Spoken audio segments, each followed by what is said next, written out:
Então, pessoal, quais foram meus erros e meus acertos durante o período da faculdade? Então, fazendo essa reflexão, eu vi que grande parte das limitações que eu tive, os desafios que eu tive no início da carreira, foram decorrentes a uma falta de contato com a indústria. Então, quando a gente está estudando na faculdade, a gente está trabalhando com a base científica, e a base científica da maioria das engenharias é bastante antiga. Então, quando a gente olha para mecânica dos fluidos, transferência de calor, termodinâmica, esse conhecimento tem décadas, às vezes até séculos, né?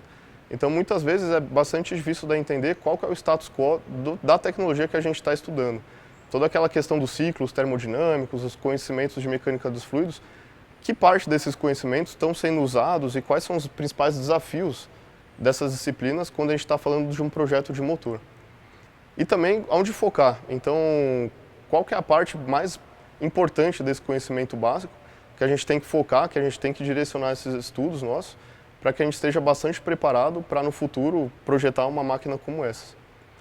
Então, um bom exemplo e algo que me ajudou bastante na transição entre a faculdade e a parte industrial, a aplicação em produtos reais, foi o programa de especialização de engenharia da Embraer. Então, lá a gente tinha uma combinação de conhecimento acadêmico e conhecimento aplicado, e de certa forma é isso que a gente está trazendo para vocês no portal. Não só refletindo nos pontos mais desafiadores, mas também os pontos que a gente acertou.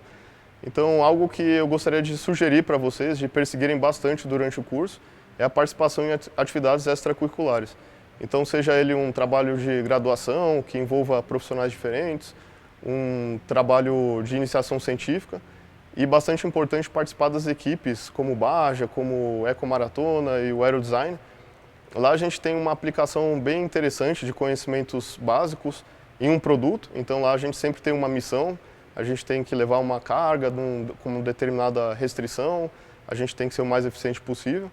E além da aplicação dos conhecimentos, a gente também tem uma experiência bastante interessante de participação num projeto com outras pessoas, você tem que entender a questão de gerenciamento de projeto, comunicação, ter prazos e ter entregas.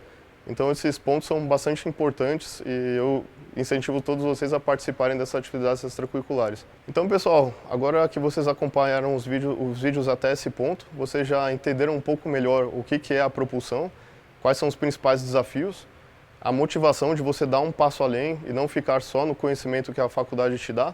Eu gostaria de te convidar para dar uma olhada no portal. A gente está preparando um roadmap bastante interessante, uma listagem de todos os tópicos que a gente acha importante de você entender para ter uma compreensão melhor desse tipo de máquina aqui que está atrás de mim. E além disso, eu não tenho todo o conhecimento, estou convidando vários colegas meus que ao longo dos anos eu fui acumulando. São pessoas excepcionais que têm uma experiência incrível no ramo de trabalho deles, alguns com décadas de experiência, e a gente vai fazer um excelente trabalho e trazer um conhecimento bastante denso e bastante importante para você. Dá uma olhada lá.